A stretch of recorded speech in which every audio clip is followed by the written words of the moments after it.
제가 미 특전해군에 입대했을 때 교관을 따라 수백 킬로미터를 달리곤 했습니다.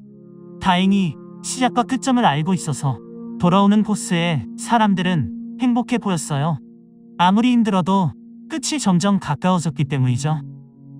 하지만 어떤 정신나간 교관이 갑자기 이 모습을 보고 다시 처음 출발점으로 돌아가라고 했습니다.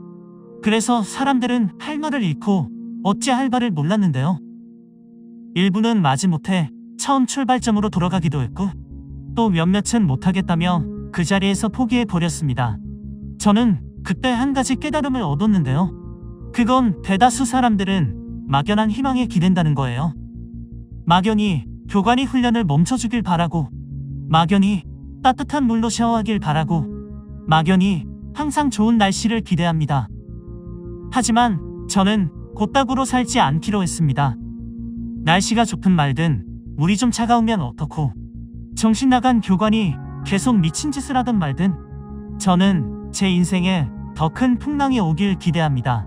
끝이 너무 멀어서 보이지 않을 때, 어둠이 너무 깊어 희망의 불씨가 꺼졌을 때, 그때 바로 자신이 누구인지 어떤 사람인지 진짜 깨닫게 되거든요. 불평만 하지 말고 역경을 받아들이세요.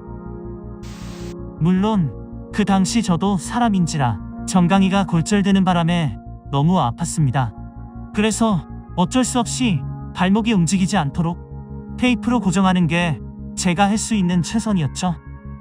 그 당시 3주차 지옥 훈련 중이라 교관이 이 사실을 알았더라면 저를 아마 병원에 보냈을 겁니다.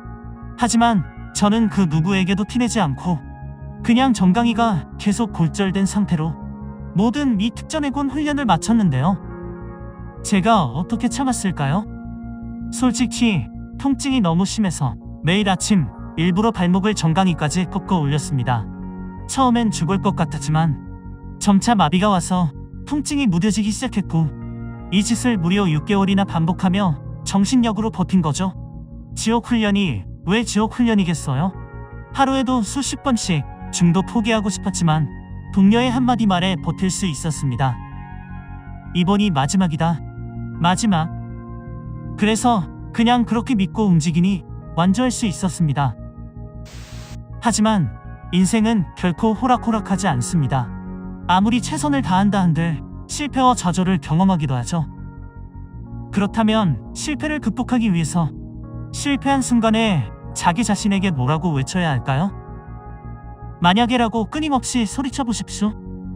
저도 지옥 훈련 중 300km 넘게 달리다가 그만 퍼져서 몸과 마음이 다 망가지고 영혼까지 탈탈 털렸을 때에도 저는 이렇게 외쳤습니다. 만약 내가 끝까지 해낸다면 어떻게 될까? 미 해병 지원 당시 최종 면접을 앞두고 있었는데요. 한 면접관은 저를 보고 지난 70년 동안 오직 35명의 아프리카계 흑인들만 미 특전해병이 될 수 있었다며 대놓고 제 면상에 으름장을 놓았습니다.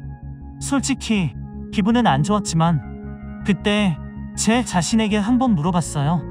만약 내가 36번째로 합격한다면 어떻게 될까?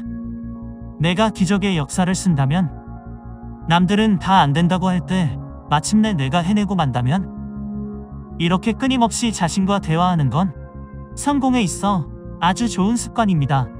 저에게 이런 반응은 마치 머리털이 나는 것과 같은 아주 자연스러운 현상이 돼요. 늘 언제나 너무나도 당연하게 만약에라는 희망은 제 몸의 일부가 되어 항상 새로움에 맞설 수 있게 강력한 힘을 주기 때문에 두렵고 자신감이 없을수록 이 말을 자기 자신에게 끊임없이 해줘야 한다는 걸 반드시 기억해야 합니다.